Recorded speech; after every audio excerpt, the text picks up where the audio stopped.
All right, guys, we will go ahead and get started. Um, so I checked in with Ryan just to make sure we've got 2 meetings left. So tonight and next week. So just to give you an idea of what we'll finish up with tonight, we're going to talk about really just managing performance anxiety, what that actually is. We'll define it, and then how we can kind of conceptualize it. And then next week we will finish up talking about how to create like effective and positive routines, pre-pitch, pre-game, what I like to call switch routines. We'll talk about all that stuff next week. Kind of finish with hopefully something that you can take with you and build over the winter to get you prepped for the spring. So let's kind of talk a little bit first. I'm going to turn the slide on, see if that helps. Let's talk first, and I really want this one. I know I've tried, and not a lot of you have been contributing. Really, just George and who I can't think of who else I'm thinking of. Who I can't think of the name, but just a couple. So hopefully this topic will be a little bit more relatable, maybe, because I think we all experience performance anxiety to a degree. But let's be real intentful about defining that word anxiety. When y'all hear that word, like in a performance sense, what comes to mind? How do you define, or what does anxiety feel like to you? Go ahead, Adrian. Oh, anxiety to me is like you're just really tense in the moment. You're in your head a lot, and just in general, you're just scared what the result is going to be like. Okay, so there's tension, right? There's a physical sense. There's fear. Good. What else? Go ahead, Grant. I think just thinking about stuff you can't control and then getting worked up over that, and it can affect your breathing. Okay. What does it mean to be worked up to you? Just perseverating over the same topic or overthinking it to a point where you could become like obsessed, or just it's controlling what you're doing, so you're not really focused on the present. Okay, so maybe getting outside of yourself, kind of losing control of the things that you can't, or losing focus on the things that you can control. What else?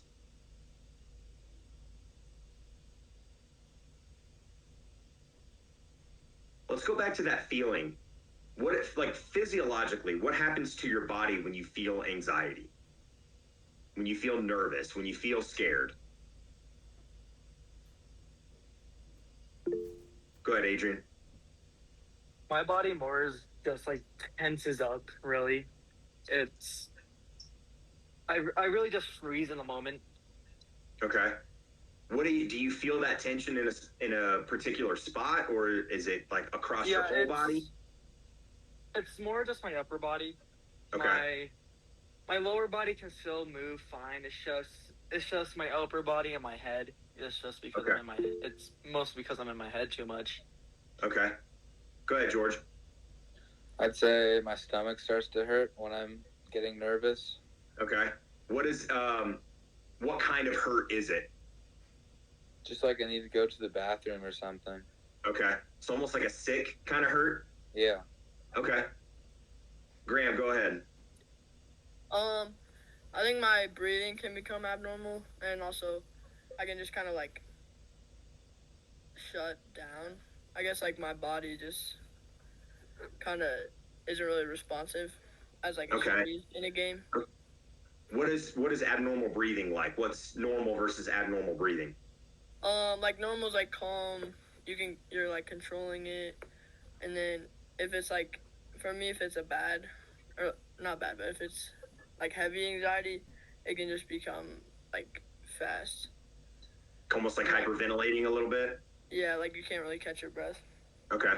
Go ahead, Chase. I feel like I can just like start overthinking. Okay. Or something like that, and just like, I don't know. What does that mean to overthink? Just like thinking something could go wrong, or like thinking like about like something that's not gonna go good. Okay. So maybe not overthinking, but thinking about focusing on negatives. Yeah. Okay. That all encompasses kind of a lot of people's experience with anxiety. In terms of like more of a biological or physiological definition, anxiety is just our body's response to stress. We often think of it in a negative way. We put this negative light on this idea of anxiety. I'm sure you all have heard that, like these sayings or these stories of these great athletes, and like the one popular one that I always hear is like he's got ice in his veins, right? You hear that a lot about Steph Curry, and I heard it about Michael Jordan growing up, and all these incredible athletes who were considered quote unquote clutch, that they had ice in their veins. Tom Brady, that these guys that perform well in the most stressful spots. And that narrative, there's a lot of fault in that narrative. There's a lot of misinformation in that narrative. There's a great stat, and I don't remember the numbers off the top of my head or exactly, but about Michael Jordan and his clutch factor. And they talked about all the shots that he took in his career with, less than 10 seconds left in a tie game or to take the lead or something like that. And he had like a 20% success rate on those shots. It was not what you would think from someone as great as him. LeBron James has similar numbers, right? He's had all these career defining plays, but in these situations where he's got an opportunity to tie or win the game, he doesn't often perform that well. He doesn't do the thing that everybody thinks that he should or would or could do. Does that make him a non-clutch performer? No. What people fail to grasp is that this idea of clutch or these high stress moments, most of them result in failure because those moments are difficult, right? These games are inherent with failure. I'll never forget, it was the Cardinals and the Astros when Carlos Beltran first came up. I think it was with the Astros before he went to the Mets, signed his big contract. If you guys don't know who Carlos Beltran is, he was a MVP. I think he won an MVP one year, won a World Series MVP, was a great player coming up with the Astros. And they were playing the Cardinals in the World Series years ago. And he's facing actually Adam Wainwright, who just retired recently. I think Wainwright's rookie year.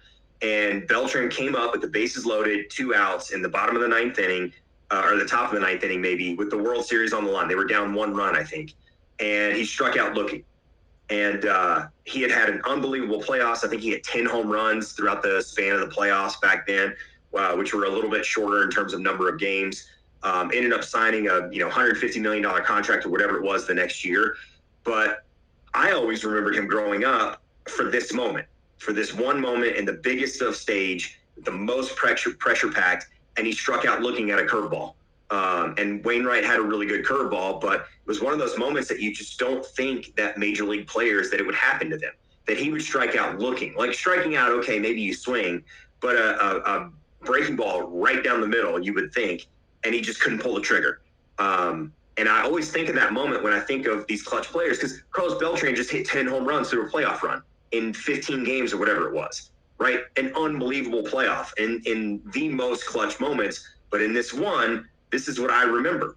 And so these clutch moments, these high stress moments can be defined by a singular action sometimes. And more often than not, we're going to fail in those, especially offensively, right? We're going to just fail a lot offensively anyway, because that's how the game works. And the game is really difficult. But sometimes we can only think of those moments. And so to go back to why I wanted to bring this up, when we get into those moments, we can often focus on the negative that a couple of you mentioned. We focus so much on what might go wrong, right? And then we experience our form of anxiety out of that. I mentioned physiologically, what does anxiety feel like? In terms of just the pure physiological response, the way your body responds, anxiety, fear, all feel the same as excitement and anticipation, because your body experiences one stress response. It activates the same way when you're excited or when you're scared. So what separates our perception of those is just that, the way we quantify or qualify those. George, you mentioned your stomach hurts, right? You feel stomach. Every time when I played before I had to go out to pitch, I felt like I had to pee every single time. Never failed. I still play old man baseball now, and I still get that feeling that I have to go pee. Is that, and when I was younger, I thought of that as like a way that my body is trying to avoid the stress of the situation. I view that in a very negative sense of like, oh no, I've got to pee now. I'm distracted, like I'm not ready. And I mentioned this before, I think, but when I was in college, early in college, when I was in high school, I read an article from about the University of Virginia baseball team and a sports psychologist they had. That's where I wear rubber bands or these bands on my wrist because of that article. It's like a thought stoppage thing. Something else they talked about in the article that this psychologist talked about is our framing, our cognitive framing of the things that happen to us. Our second meeting, we talked about athletic identity. I brought up this idea of your athlete identity and what that means. A lot of our identity is built around the things that we tell ourselves or the things that we have been told about ourselves. Our positive sense of self, like our positive identity, comes from successes that we've had, from people reminding us and praising us for the successes that we've had. Our negative side of our identity, our less confident side, comes from our failures and the people that things tell us about our failures, the things that we are told and how we perceive those failures. And so anxiety is the same way. We have this aspect of ourselves that perceives and qualifies anxiety, this anxiety response.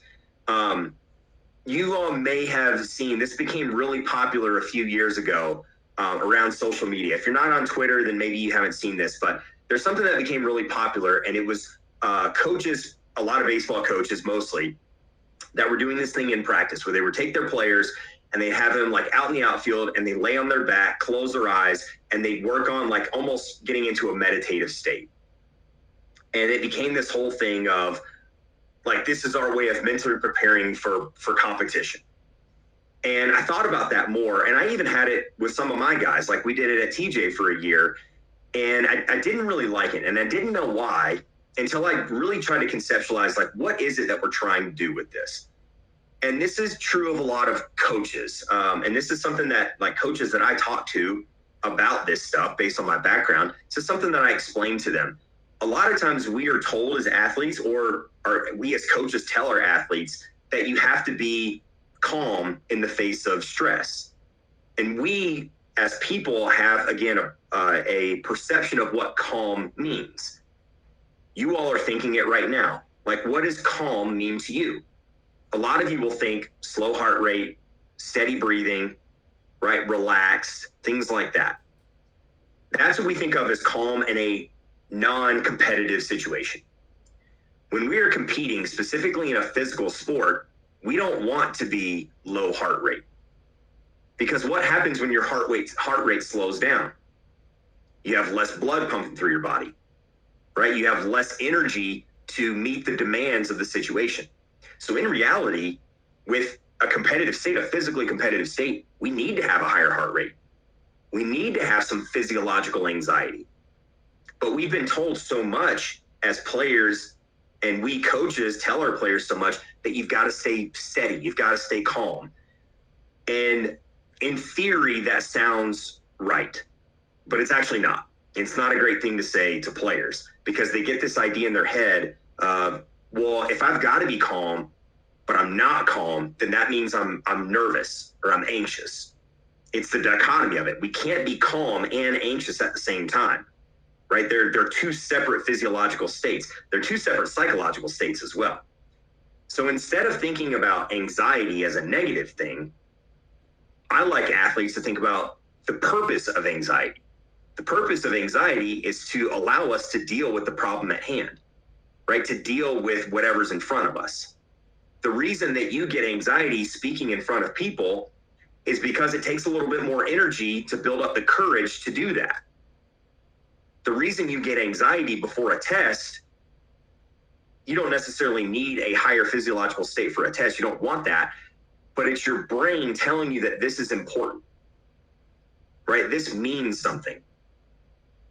And if you don't experience anxiety before a game, then you probably shouldn't be playing anymore because it's not that meaningful to you, right? You're doing it for purposes outside of enjoyment of the game, or that you want to be there. Somebody's forcing you to, whatever the case may be. So everyone should feel anxiety.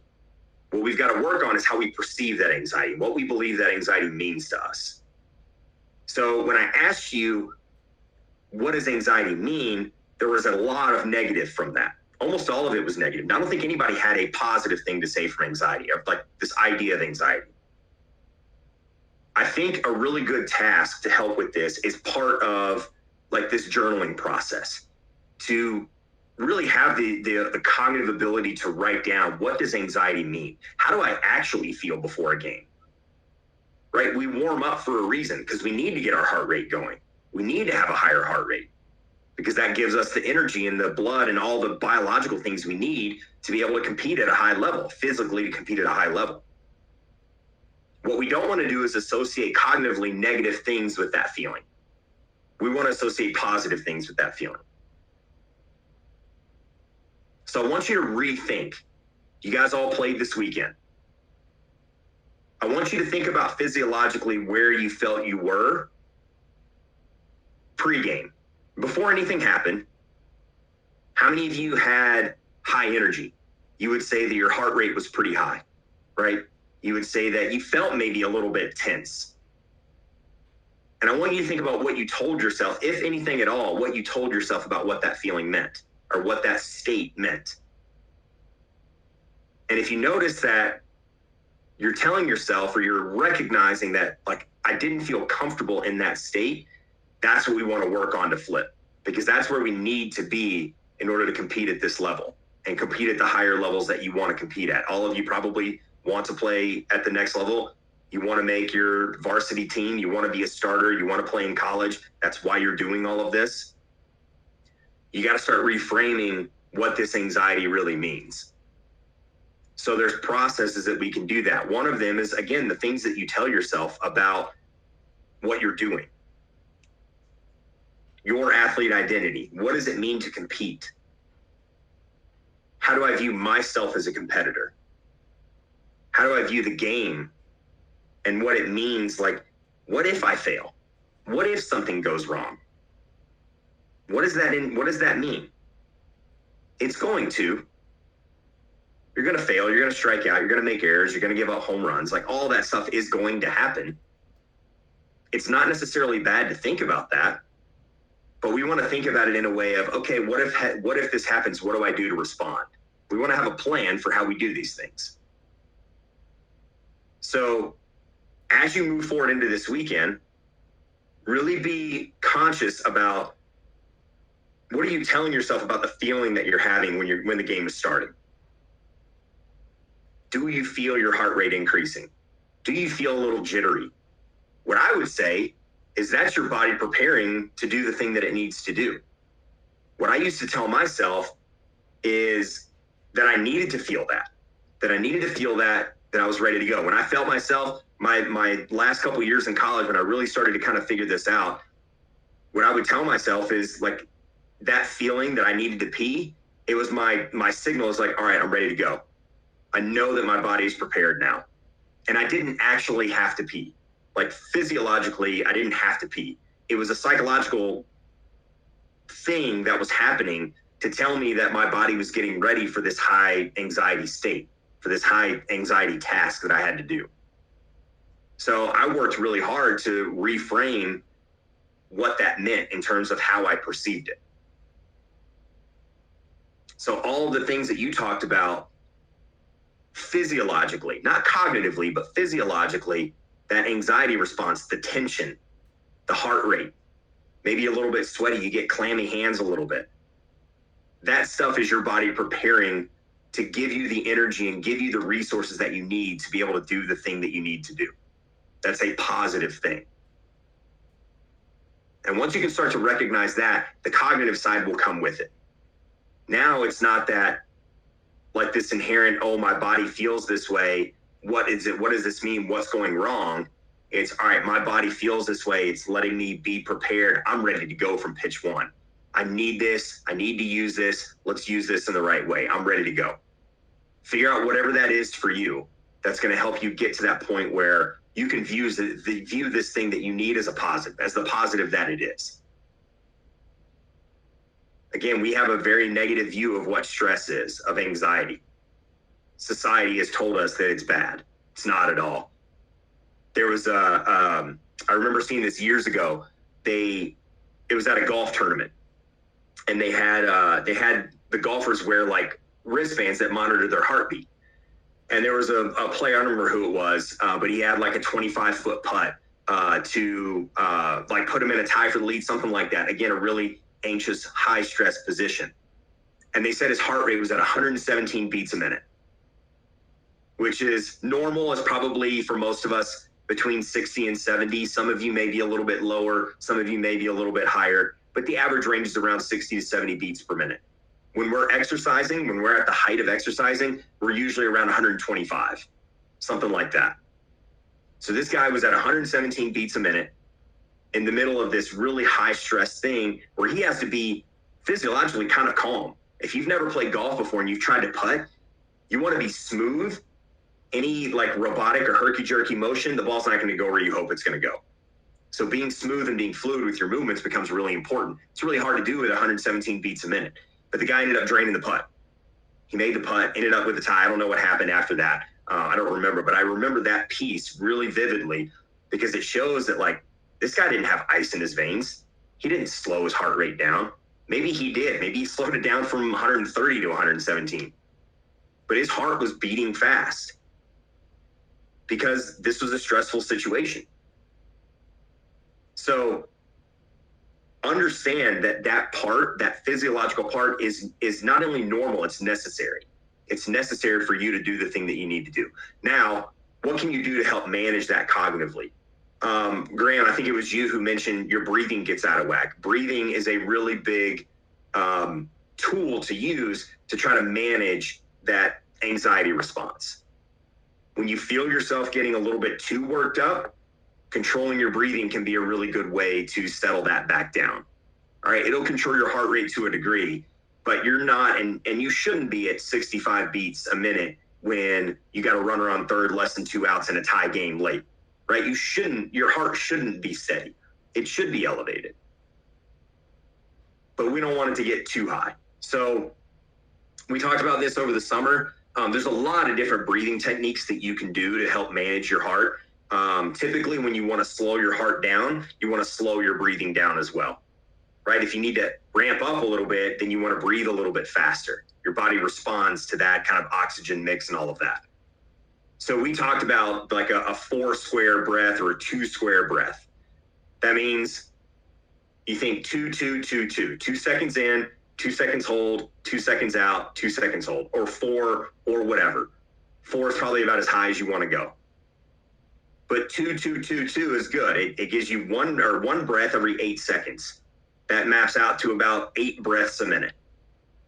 That's ideally kind of where we want to be in terms of a lot of biological stuff that goes on to be kind of in our optimal range.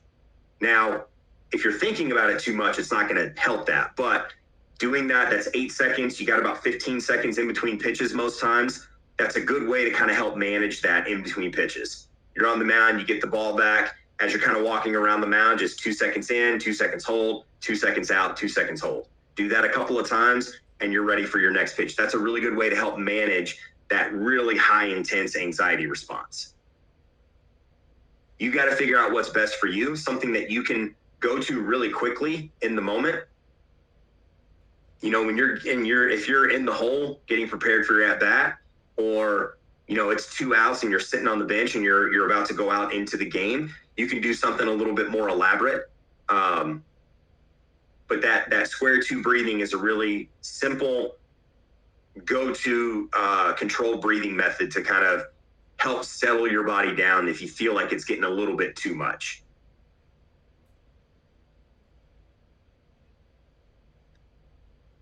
Does anybody have any questions?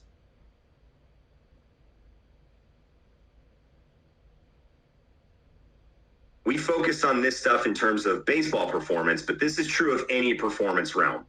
Anything that you are doing for an evaluation, essentially, school,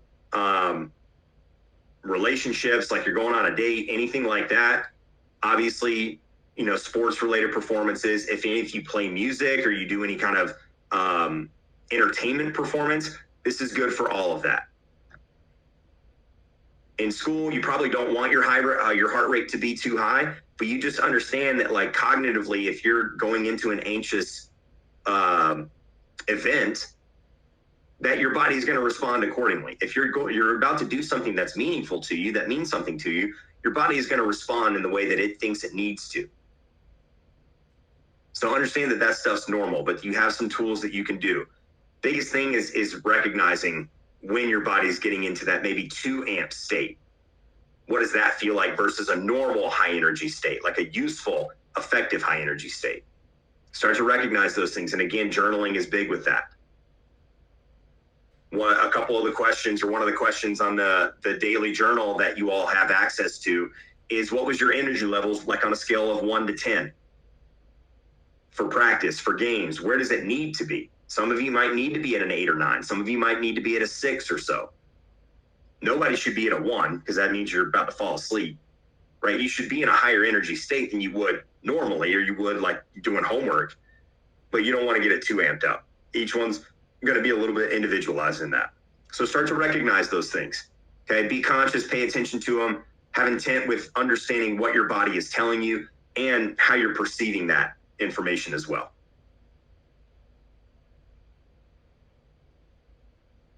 Any questions?